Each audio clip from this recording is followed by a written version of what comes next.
a escatologia reafirmada.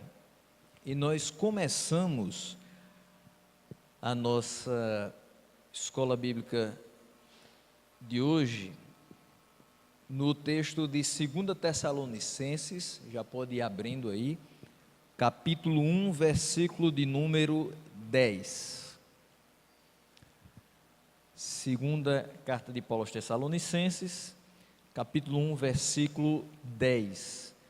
É o texto que vai iniciar esse ponto a respeito da escatologia na epístola aos Tessalonicenses.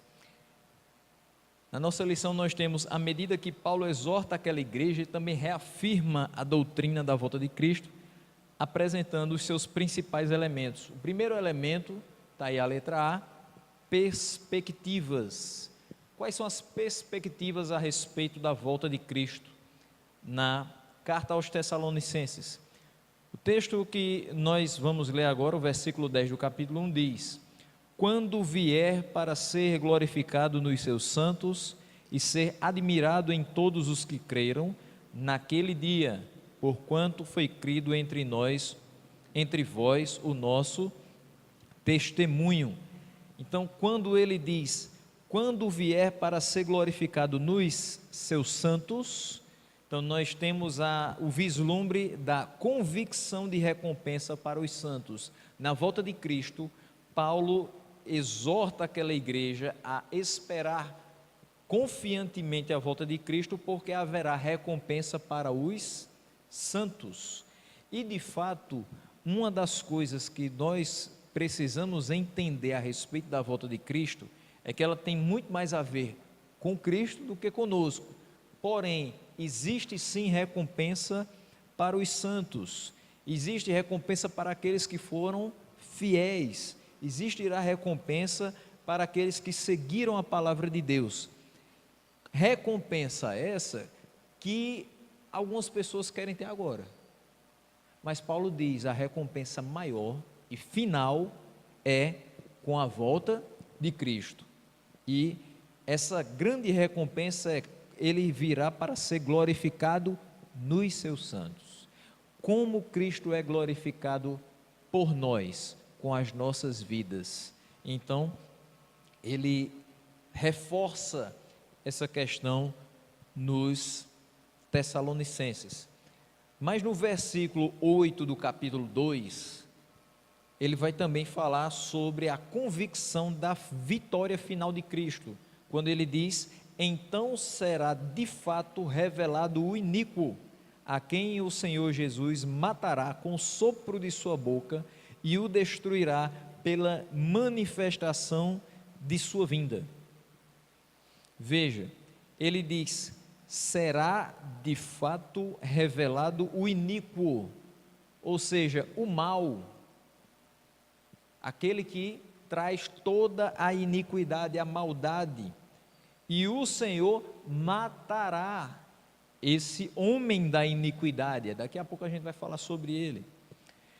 Então, o Senhor matará com o sopro de sua boca e o destruirá pela manifestação da sua vinda, ou seja, quando Cristo volta, não há mais espaço para a manifestação do homem da iniquidade, e ele será destruído com o sopro da boca do Senhor.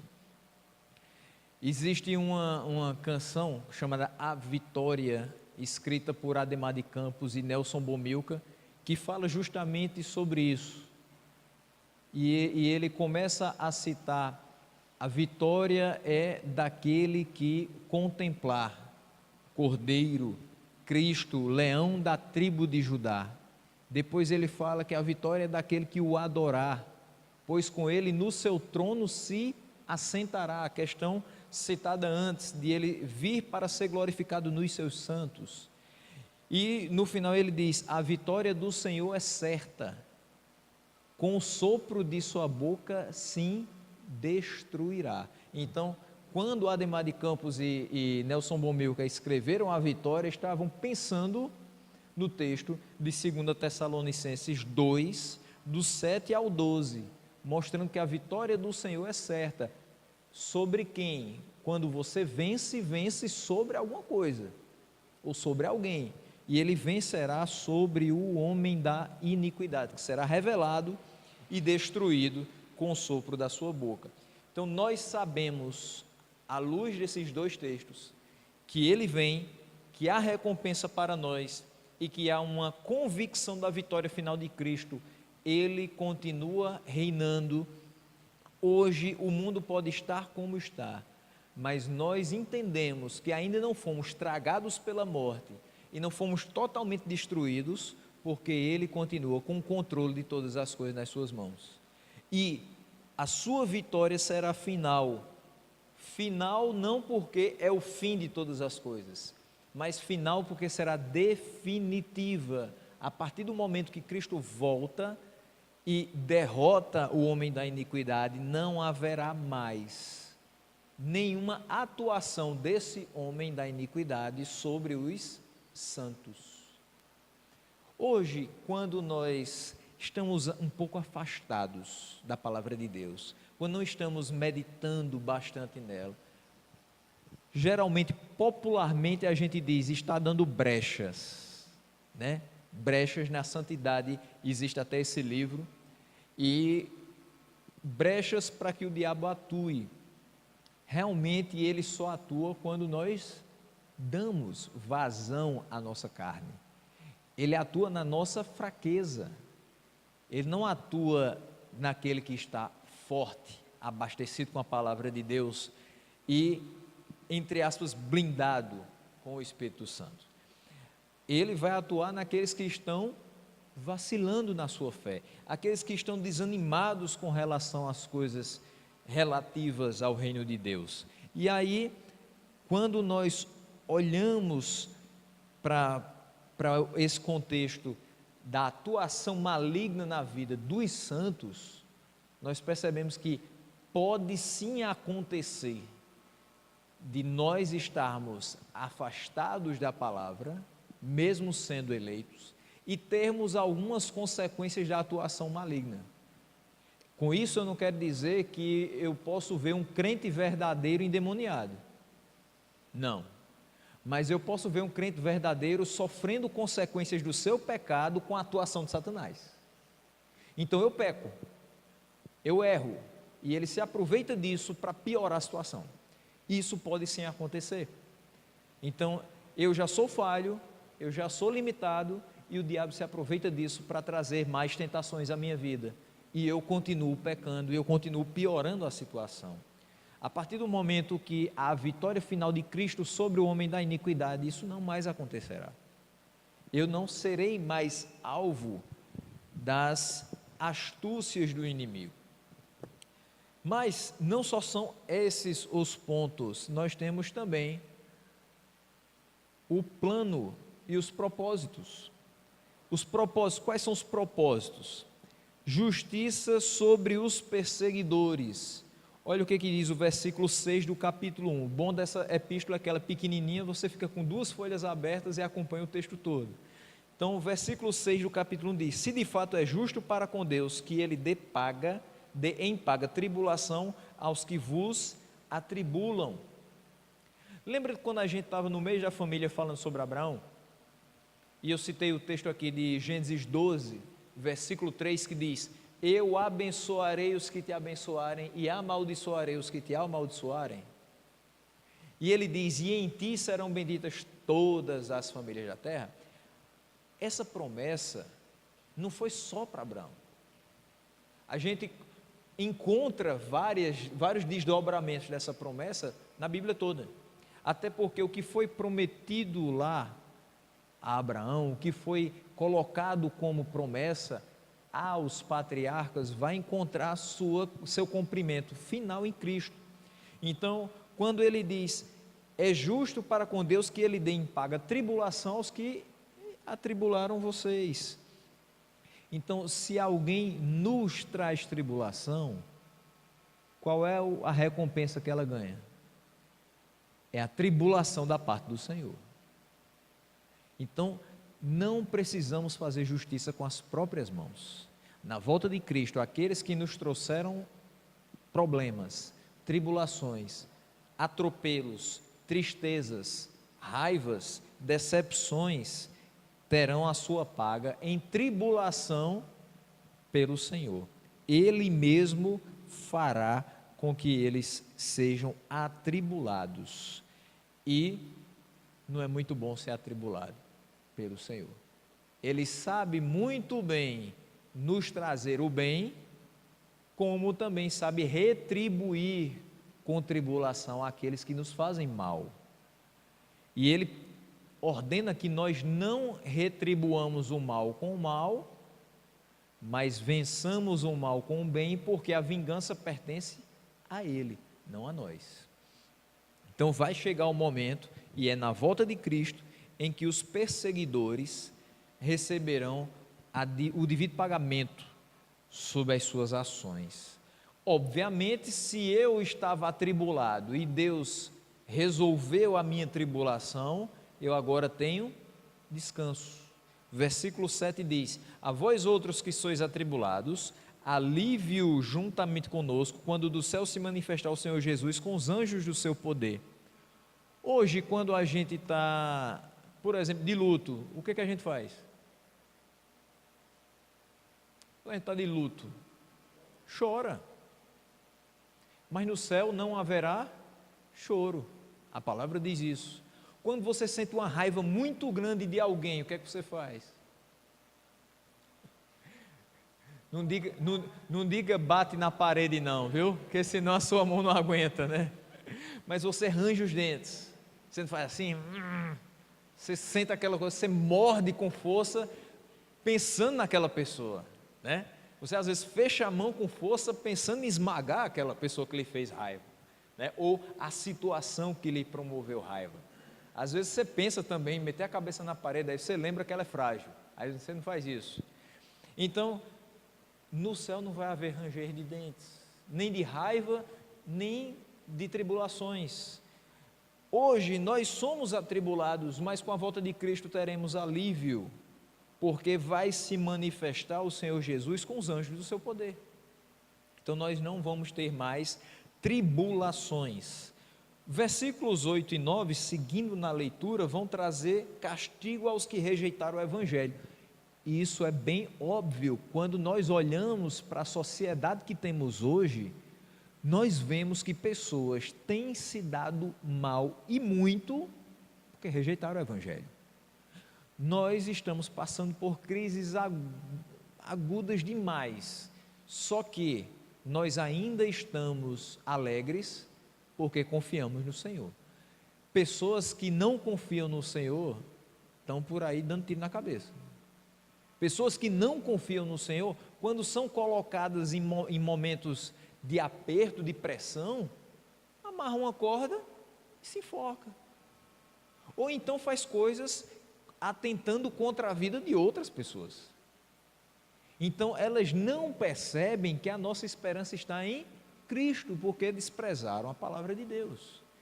E isso, às vezes, você pode tentar compreender, isso aí só vai ter implicações para a salvação dela, ela não vai ser salva. Não, isso tem implicações hoje.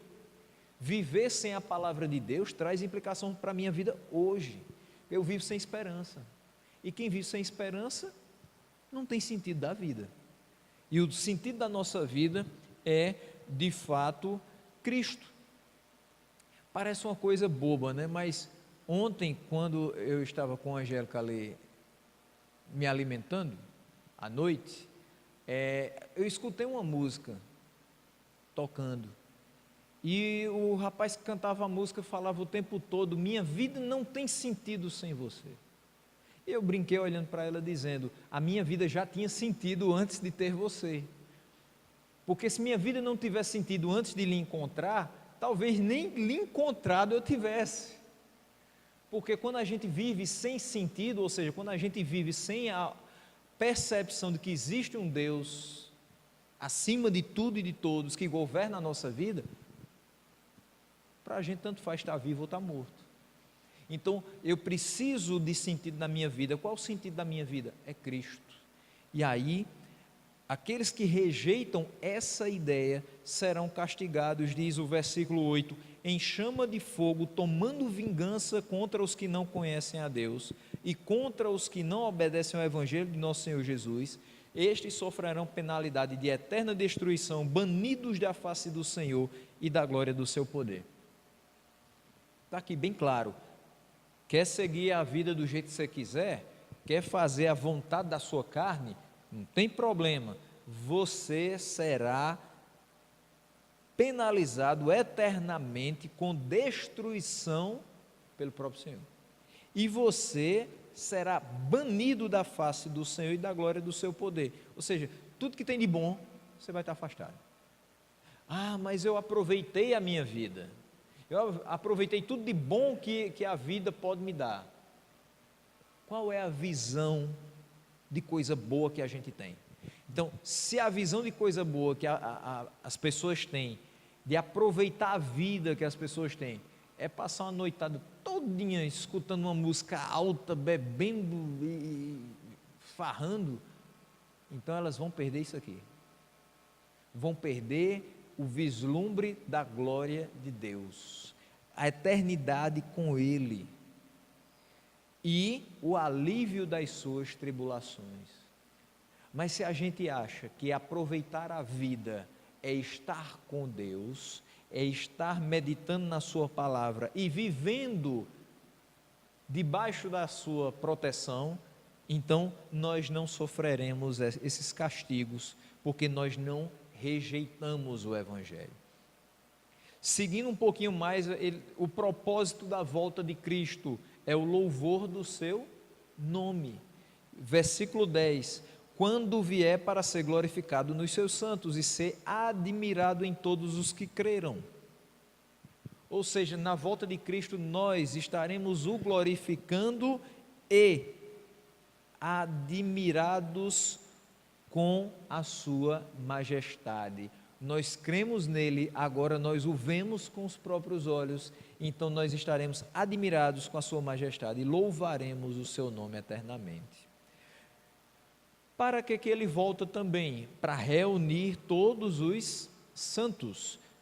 Capítulo 2, versículo 1. Irmãos, no que diz respeito à vinda de nosso Senhor Jesus Cristo e à nossa reunião com Ele, nós vos exortamos. Então, haverá a reunião do povo escolhido com o seu Senhor.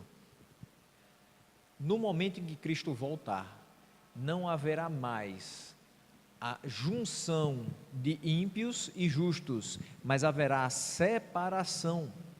Haverá no juízo, você vai ter a divisão certa entre quem serviu e quem não serviu a Deus.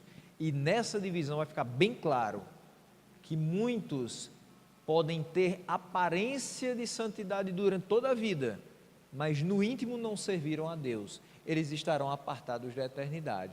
E aqueles que talvez a gente não olhava com aquela característica tão piedosa e tão santa, mas viviam intimamente para Deus, eles estarão por toda a eternidade com o Senhor. Então a reunião dos santos é o momento final de divisão entre ímpios e justos, para que só os justos estejam com Cristo por toda a eternidade. E o versículo 8 que a gente já leu, vai haver a destruição final do iníquo.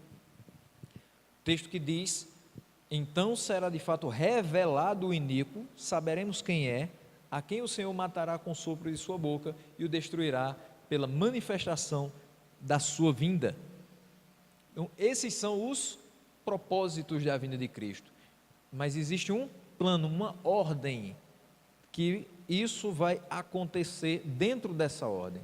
Então, versículo 6 vai trazer para a gente, versículo 7 do capítulo 2, a operosidade do mistério da iniquidade. Olha o que é que diz: e agora sabeis o que o detém, para que ele seja revelado somente em ocasião própria. Com efeito, o mistério da iniquidade já opera e aguarda somente que seja afastado aquele que agora o detém. Veja só, existem duas palavras aqui necessárias para o entendimento. Primeira, iniquidade. Segunda, detém. Existe iniquidade no mundo?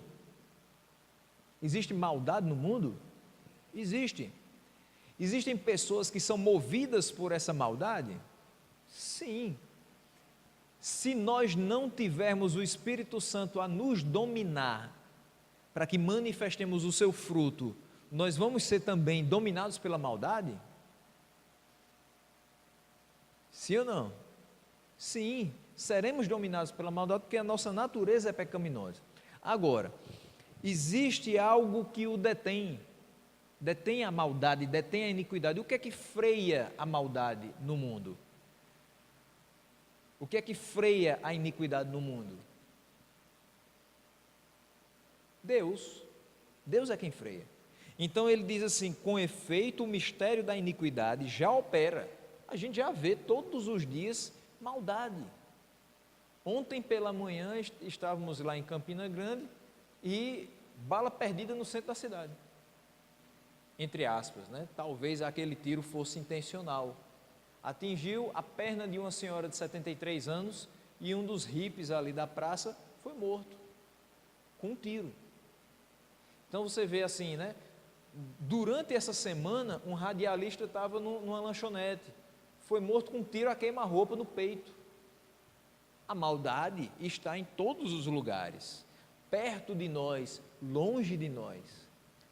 Mas por que nós não somos atingidos? Porque isso poderia ter acontecido com a gente. A gente poderia estar naquela hora e ser vítima também daquela bala, ser vítima de alguma coisa. Mas agora ainda existe alguém que o detém esse homem da iniquidade, detém a maldade, para que ela não atinja os justos. Ou seja, Deus nos guarda, Deus nos preserva da iniquidade. E é importante que nós estejamos sempre alerta e sempre buscando o Senhor para não ser alvo dessa iniquidade.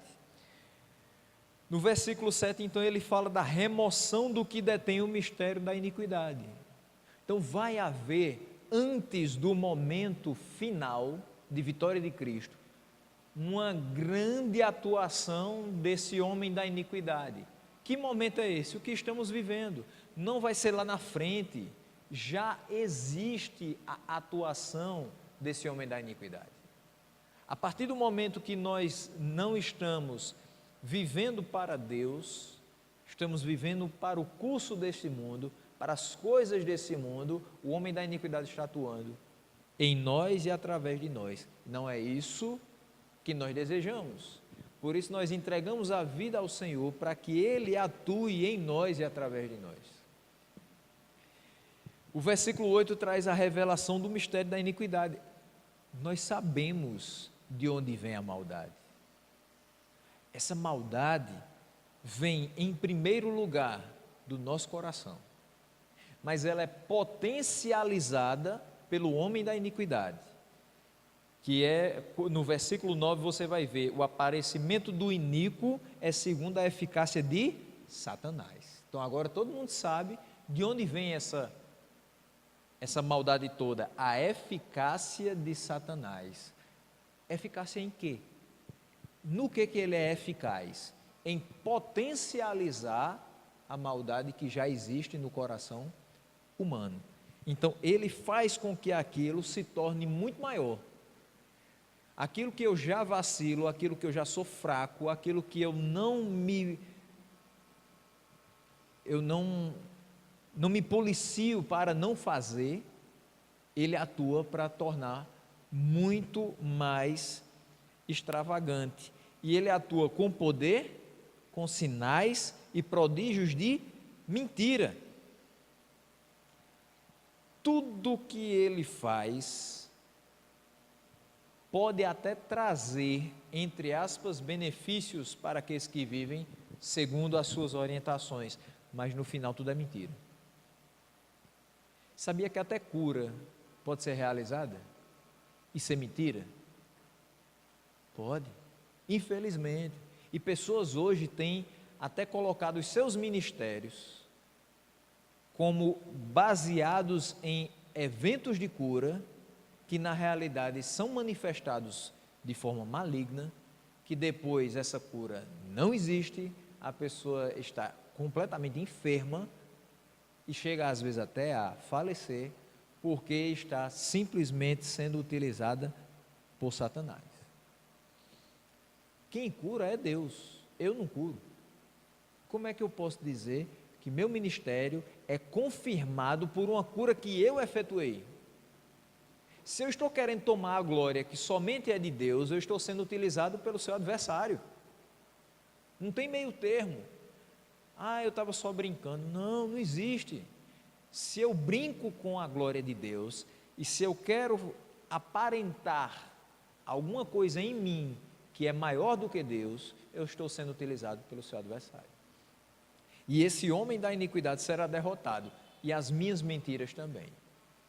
Então, haverá, dentro dessa revelação do mistério da iniquidade, também a colocação de quem está servindo ao homem da iniquidade. A gente vai saber perfeitamente quem é de Deus e quem não é. O versículo 9 e 10, que eu li agora há pouco, 9, vai trazer a oposição do mistério da iniquidade a tudo que se relaciona a Deus. O 10 diz: com todo engano de injustiça aos que perecem, porque não acolheram o amor da verdade para serem salvos. Tudo que ele vai fazer é o quê? É tentar enganar aqueles que confiam em Deus, com prodígios da mentira, com sinais que também são mentirosos, com todo engano de injustiça. Sabe uma forma muito fácil de começar a tentar trazer iniquidade para o coração humano? Coisas pequenas, coisas simples, que às vezes a gente diz, tem nada não, mas é só dessa vezinha. Isso é problemático. Veja, caiu R$2 do bolso de alguém está ali na lotérica, mexeu assim no bolso, aí caiu R$2, ela não percebeu, aí você diz, eita, caiu, a pessoa nem viu, vou pegar, só uma vezinha, né, R$2 de pão, eita, está garantido. Isso aí aconteceu só uma vez, só que na próxima oportunidade que acontecer, você vai lembrar que da outra vez deu certo, e aí você faz de novo. Ou seja, o seu coração vai se acostumando a fazer o que é errado. Mas aí as pessoas podem dizer, mas rapaz, você roubou R$2, você podia ter devolvido, porque R$2, você se sujou por R$2, se fosse pelo menos 50. E aí você vai começar a ouvir o conselho do mundo, dizendo, olha, o que você tem feito é pouco, você pode fazer muito mais, você é capaz de fazer mais coisas, e você é capaz. Nós somos capazes. Nós somos capazes de, na próxima vez, não esperar cair no chão, colocar a mão no bolso. O ser humano é assim.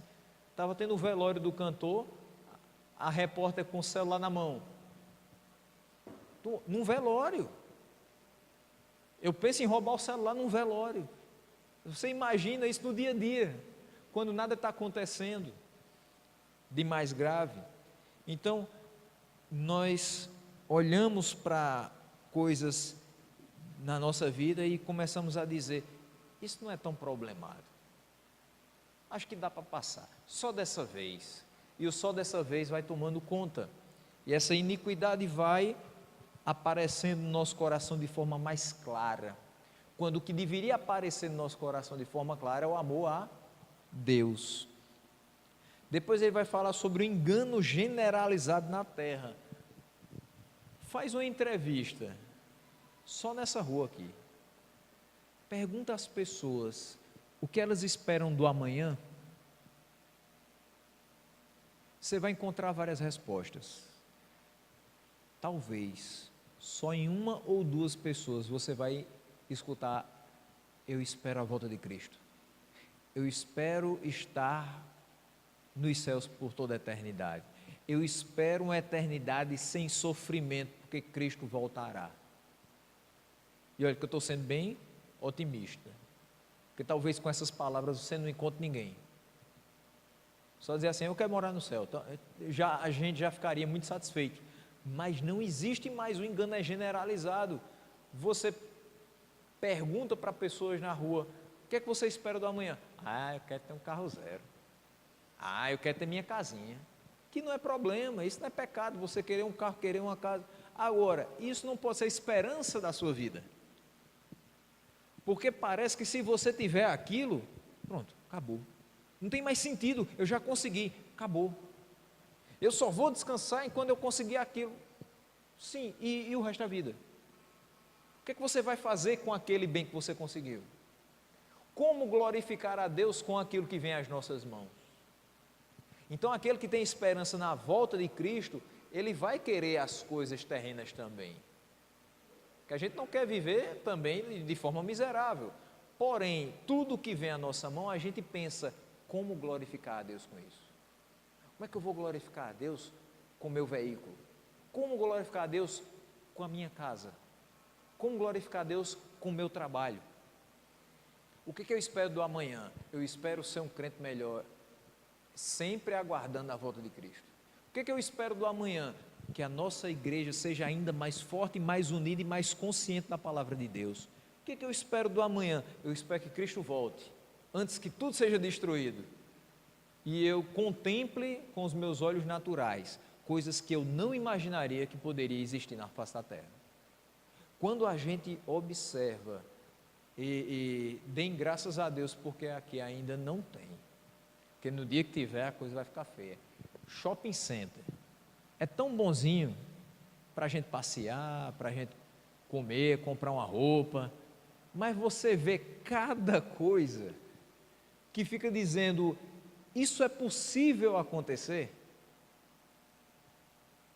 Você vê muitas vezes o pior da característica humana. Você vê injustiças, você vê muita coisa boa. Também eu vou para shopping também, viu? Eu estou dizendo isso aqui porque eu não vou não, mas a gente vê a iniquidade na ação de várias pessoas,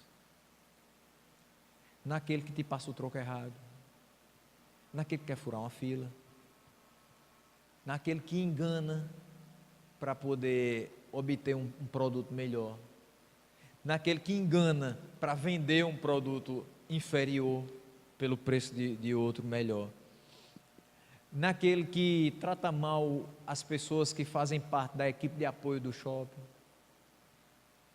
que parece que quando você coloca um uniforme, você some. Já percebeu? Quem fala com o segurança do shopping? Só se for para pedir uma informação, ninguém fala com ele. Aquela pessoa que recolhe a bandeja da praça de alimentação, ninguém fala com ela, porque ela está com o uniforme, então ela some. Isso mostra também a nossa iniquidade.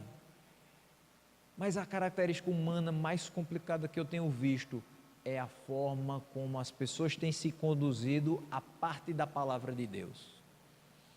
Nunca se viu em locais públicos tantas manifestações de homens cometendo torpeza com homens e mulheres com mulheres, como hoje. Aí eu uso uma expressão que naturalmente a gente usa: faz vergonha. Faz vergonha ver que nós, que somos casados e temos a nossa vida conjugal intimamente dentro das nossas casas, não temos coragem de fazer o que eles fazem em público. Nem dentro de casa a gente faz o que eles fazem em público. Aí me vem um texto que diz: até o que eles fazem, pensar nisso é ilícito. Até pensar no que esse povo faz é uma coisa que a gente não deve fazer. Pensar na possibilidade de fazer igual, nunca. A gente tem visto a manifestação generalizada na terra. Vamos fazer uma manifestação. Vamos. O que a gente vai escrever no cartaz? Legaliza o aborto. Que a gente tem visto. Legaliza a maconha. É a sociedade que a gente tem hoje. A iniquidade é generalizada. E não é só uma coisa. Até um certo tempo era Só uma ideia. O povo queria abortar porque queria, né? Mesmo entendendo que só estava ali protestando porque um dia alguém não abortou. Aí você está ali vivo. Agora não, vamos fazer a cabeça. Vamos usar uma maconhazinha para relaxar. Todo mundo quer legalizar maconha, legalizar outras drogas.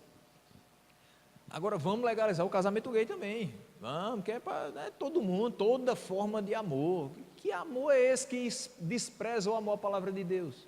Que amor é esse que despreza o que lhe salvou, que despreza o que lhe formou, que despreza o que lhe orienta, lhe sustenta? Se não fosse Deus, todos esses que protestam contra ele estariam mortos. Mas é pela sua longanimidade, sua grande paciência, que tem muitos zombadores de Deus ainda vivos. Se fosse na época do Antigo Testamento, talvez alguns já teriam sido fulminados. Mas existe um momento certo para essa divisão, é a volta de Cristo. Então, o plano, depois desse engano generalizado na terra, que a gente já está vendo, vem a volta de Cristo e a destruição total do mistério da iniquidade. Então, nós temos visto que existe um passo a passo até chegar na volta de Cristo. Já marcaram a volta várias vezes, nunca aconteceu. Por quê? Porque só volta quando tiver encerrado o seu plano. Esse plano está tudo sob o efeito do engano desse homem da iniquidade.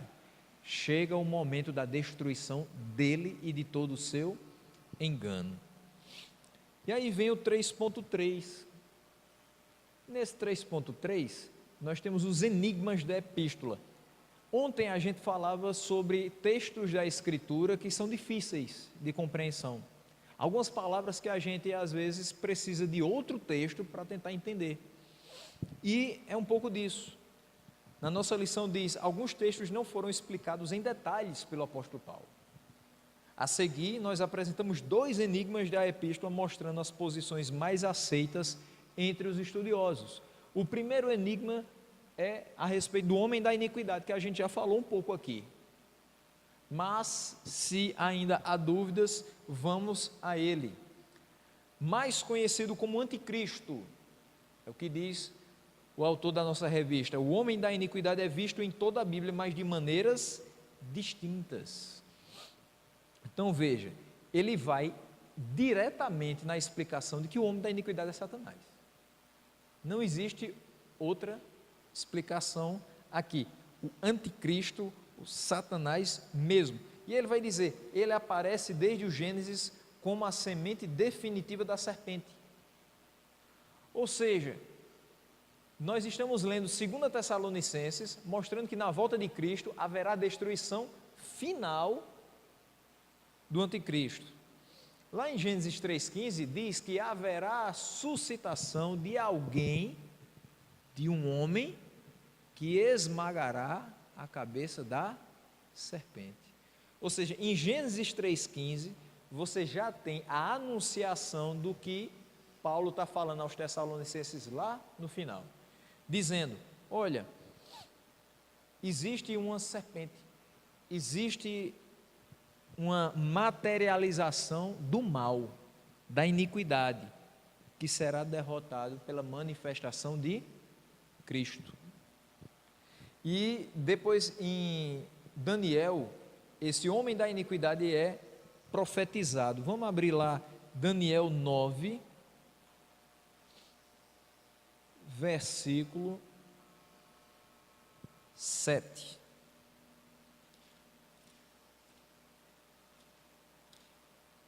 Daniel 9 e 7.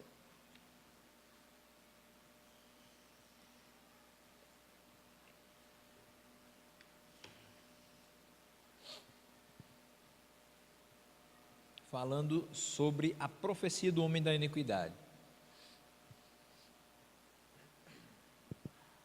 Ele diz, a ti, ó Senhor, pertence a justiça, mas a nós o corá de vergonha, como hoje se vê. Aos homens de Judá, os moradores de Jerusalém, todo Israel, quer os de perto, quer os de longe, em todas as terras, por onde os tens lançado, por causa das suas transgressões que cometeram contra ti. E ele ainda vai dizendo: ó Senhor, a nós pertence o corar de vergonha, aos nossos reis, aos nossos príncipes e aos nossos pais, porque temos pecado contra ti. Ao Senhor nosso Deus pertence a misericórdia e o perdão, pois nos temos rebelado contra ele e não obedecemos à voz do Senhor nosso Deus, para andarmos nas suas leis, que nos deu por intermédio dos seus servos, os profetas. Então veja, ele se manifestará, levando engano para o povo, inclusive o povo de Deus, como, se possível, enganar alguns dos santos, e o povo vai dizer: a nós pertence o corar de vergonha, nós estamos envergonhados, porque não temos obedecido à voz do Senhor. Ao Senhor pertence a misericórdia e o perdão, nós temos sido rebeldes contra Ele. Como nós somos rebeldes contra o Senhor? Com desobediência e seguindo as orientações do homem da iniquidade. Esse homem da iniquidade é confirmado por Jesus em Mateus 24:15. Vamos observar Mateus 24 e o versículo 15. Ele vai ser chamado com outro nome agora. E é um texto que reforça o que Daniel disse: quando, pois, virdes o abominável da desolação. Olha o nome dele agora: abominável da desolação. De que falou o profeta Daniel no lugar santo? Quem lê entenda. Então os que estiverem na Judéia fujam para os montes. Então Mateus reforça o que Daniel disse e diz: sabe esse que Daniel falou? Então ele é o abominável da desolação. O que é uma coisa abominável? Tem um texto na palavra que diz assim: tantas coisas Deus odeia, mas uma Ele abomina. O que é abominável? Inaceitável, mas ainda é uma coisa que você não aceita porque ela é muito má. Você rejeita isso porque ela é má, é abominação. E desolação. O que é a desolação?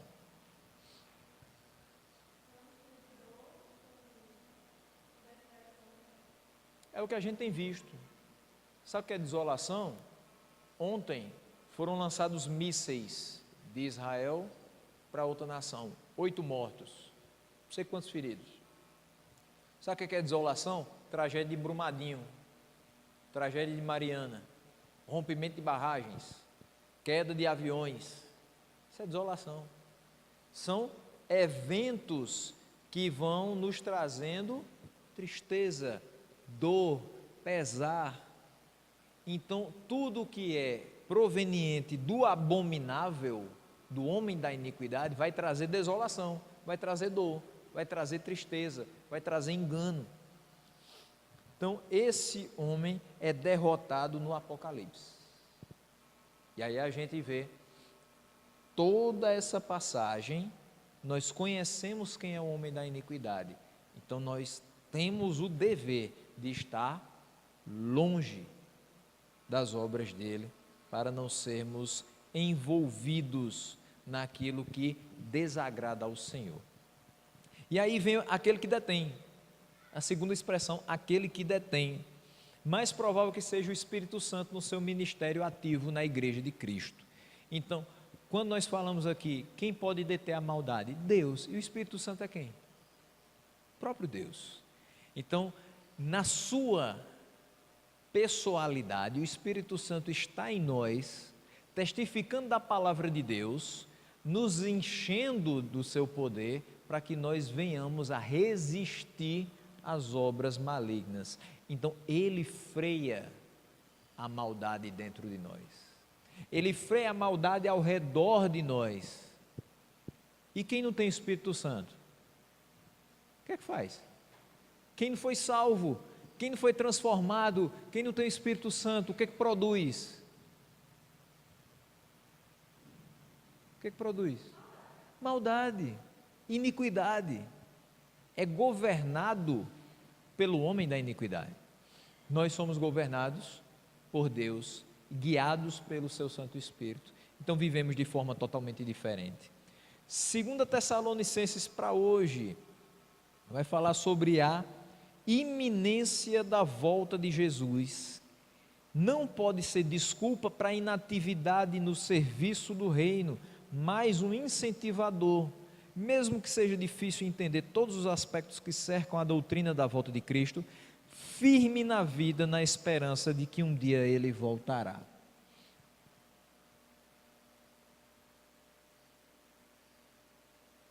Então, a frase que eu coloco é essa: firme na esperança da volta de Cristo. Se eu sei que Cristo volta, eu não vou ficar em casa deitado esperando a volta dele. Eu preciso ter atividade. Semana passada a gente falava que a carta de Paulo aos Tessalonicenses, a segunda, vai ser de um pouco de repreensão, de exortação, porque eles estavam ociosos, estavam parados demais. É tanto que ele vai falar sobre aqueles que, além de não estar fazendo nada, ainda estão observando a vida alheia. Ele dizendo: não pode ser assim, vocês estão acostumados e vocês receberam de nós a importância de trabalhar para o reino de Deus. Então, não sejam inativos no serviço, mas sabendo que Cristo volta, tome isso como incentivo para trabalhar mais. Trabalhe cada dia mais, mesmo que seja difícil entender tudo o que está relacionado à volta de Cristo, e nós não vamos entender tudo, mas se firme na esperança que Ele volta. Você tem essa certeza, Ele voltará. Então, nessa esperança, nós vamos trabalhando até o dia que Ele retornar e reunir todos os santos. Ponto 4 é o último da gente, fala sobre orações nessa epístola. Mais uma vez, nós percebemos a devoção prática do apóstolo. Paulo é o homem que escreve: orai sem cessar. 3 palavras, mas 3 palavras que trazem para a gente uma importância enorme da ferramenta chamada oração. E ele não precisava falar muita coisa, ele não precisava falar assim: olhe, devido aos problemas que você tem dia a dia, ore. Devido às enfermidades que vêm sobre você, ore. Olha, porque você é crente, ore. Não, ele só precisava dizer: orai sem cessar. É tanto que pessoas que não creem da mesma forma que nós, olham para a gente e dizem o quê? Você pode orar por mim? Você está lá no trabalho, tem uma pessoa que tem raiva de crente, não passa na porta de uma igreja evangélica, mas olha para você e diz assim: eu estou passando uma dificuldade lá em casa, tu pode orar por mim? Por quê? Porque a oração é importante até para quem não crê no Deus que nós cremos, mas crê na oração do crente. Indiretamente acaba crendo em Deus, porque se pede para você orar para o seu Deus, então sabe que o seu Deus é poderoso. A oração é importante. E ele diz: ele é intenso ao incentivar a igreja a orar. O tempo todo Paulo está dizendo: meus irmãos, orem, orem, orem por nós, orem pelos irmãos de vocês, orem pelos de fora. E aí ele vai dizer que sem oração é impossível haver intimidade com Deus. A pessoa diz assim: eu amo o Senhor. Ok. Quanto tempo de oração você reserva durante o dia? A vida está tão corrida, né? A vida está tão atribulada, eu tenho trabalhado tanto. Ultimamente eu tenho orado pouco, mas eu amo o Senhor. Eu amo o Senhor. E aí depois ela diz assim: eu gosto tanto de ler a Bíblia, certo? E de orar? orar já é mais complicado, né? Orar é mais complicado. Porque a gente lê ali um versículo, né, já fica tranquilo durante o dia, porque leu aquele versículo, mais ou menos como quem bate o cartão e sai. E a oração? A leitura da Bíblia é importante, mas ela vai ficar muito mais gravada no seu coração, quando ela também é movida pela oração. Senhor, me ajuda a compreender tudo que eu acabei de ler. Que o Teu Santo Espírito seja o meu guia em toda a leitura.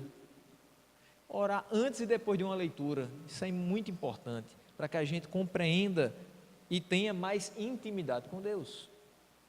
Então, há uma petição no primeiro capítulo, que é cumprir com poder os propósitos de Deus. O que nós devemos fazer como cristãos? Cumprir a vontade de Deus. Então essa é uma das orações que Paulo faz com aqueles irmãos. Para que a gente vai fazer a vontade de Deus? Está aí o propósito: glorificar a Cristo. Depois há uma segunda petição: consolar corações. Nós precisamos ser consolados? Precisamos. Só quando alguém morre da família? Não. Existem muitas situações em que a gente precisa ser consolado. E nisso daí, qual o propósito? Em orar para que Deus console corações, confirmar os crentes em toda boa obra e boa palavra. Eu sou crente, o que eu posso fazer para dar testemunho de que sou crente e de que Deus é quem comanda a minha vida? Consolar pessoas. Isso vai mostrar que eu estou me guiando pela palavra de Deus. Trazer ânimo e conforto ao coração de outras pessoas vai confirmar os crentes em toda boa obra e boa palavra. Outra oração que é feita é para conduzir os corações, para que eles estejam constantemente em Cristo. E, por fim, ele diz: ter contínua paz em todas as circunstâncias. Por que eu preciso de paz? Para que o meu coração tenha total abertura para a comunhão com Cristo. É isso que nós precisamos. Fazendo aqui o resumo de 2 Tessalonicenses, essa imagem. O que Paulo está querendo mostrar com toda essa carta para os irmãos é: orem sem cessar, pela continuação do trabalho, pela propagação do Evangelho, pelo crescimento do reino, pelo crescimento espiritual de vocês, pela manutenção das suas famílias, pela manutenção da sua vida, agradecendo por tudo que Deus tem feito, por tudo que Ele ainda vai fazer, para que Ele use vocês, para que esse reino se estabeleça e seja cada dia mais crescente. Estejam orando sem cessar. Paulo faz essa ressalva para os irmãos, dá essa orientação para os irmãos. E a pergunta, aí não sei se na sua lição saiu Colossenses para hoje, na minha saiu, mas na realidade é 2 Tessalonicenses para hoje. Você é praticante assíduo dessa ordem? Aí você responde para si mesmo: você tem orado? Orado sem cessar? Orado em todos os momentos? Quando está aflito, mas também quando está tudo bem, a gente tem orado? Vamos refletir acerca disso. Existem 4 coisas para a gente observar, 4 passos para a correção doutrinária. A primeira delas, identificar o problema. Qual o problema que existia com esses irmãos? Essa parte aí não está na sua lição, porque ela é a parte do professor, né? Então ela vai trazer só uma revisão de tudo que a gente viu semana passada e hoje. Qual o problema dos Tessalonicenses que Paulo escreve nessa carta?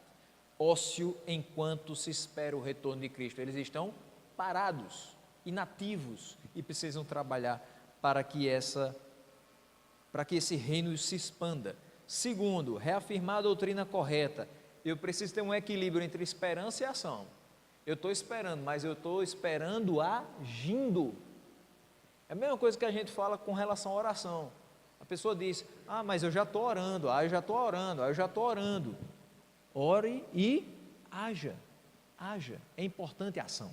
É tanto que existe hoje um movimento de alguns jovens que diz assim: a gente ainda não está namorando, a gente está só orando.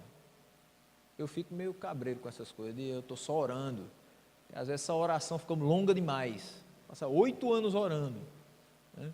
Quando poderia já estar, né, fazendo o que Deus quer com a família formada. Mas eu estou só orando, estou só orando, estou só orando. Mas você precisa orar e agir. Orar e agir. Eu estou orando para que Deus traga saúde à minha vida, mas eu estou agindo também. Ou seja, os meios que Ele já me deu para isso, medicações, tratamento, eu vou atrás. Eu estou orando para que Deus me mande uma varoa, mas eu também estou agindo. Ou seja, eu estou construindo minha estrutura para que quando Deus de fato mandar, eu possa recebê-la, valorizá-la e tudo dê certo. Eu estou orando por um trabalho, mas eu tenho que agir, eu tenho que bater as portas, eu tenho que enviar currículo, eu tenho que me preparar, estudar mais. Eu tenho que orar, mas eu também tenho que agir. Então existe um equilíbrio entre esperança e ação. Eu espero em Deus, e isso não me impede de estar trabalhando, agindo. Reafirmar a dúvida.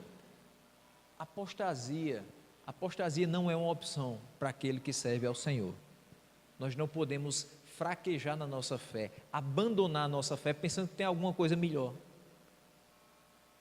Muitos de nós já estivemos lá fora, já vimos o que o mundo tem para nos oferecer. Não tem coisas melhores, não devemos ir atrás de outras coisas. Apostatar nunca será uma opção para o crente verdadeiro, porque ele espera em Deus. O homem da iniquidade, já vimos, o anticristo, Satanás, fuja das ações dele, e aquele que o detém é Cristo, é o Espírito Santo. Para fugir do homem da iniquidade e estar junto daquele que o detém, oremos sem cessar.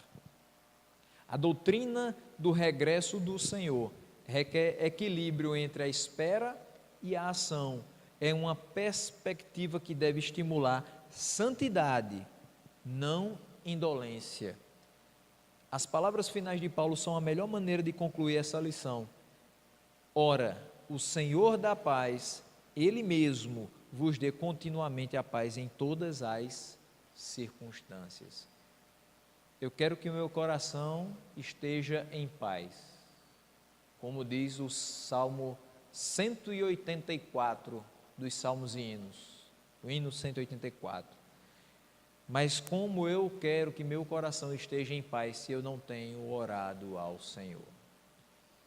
A oração incessante trará a paz ao meu coração, porque ela é dada pelo Senhor a quem eu dedico as minhas orações. Então, que nessa reflexão de 2 Tessalonicenses a gente compreenda muito bem. Grande exortação que Paulo faz a essa igreja é: estejam em oração. É bem repetitivo, mas é para que a gente não esqueça. Ore, ore, ore. Quando estiver cansado de orar, ore mais um pedaço. Quando você achar que já orou por tudo, ore por outras coisas. Sempre vai ter motivos para orar.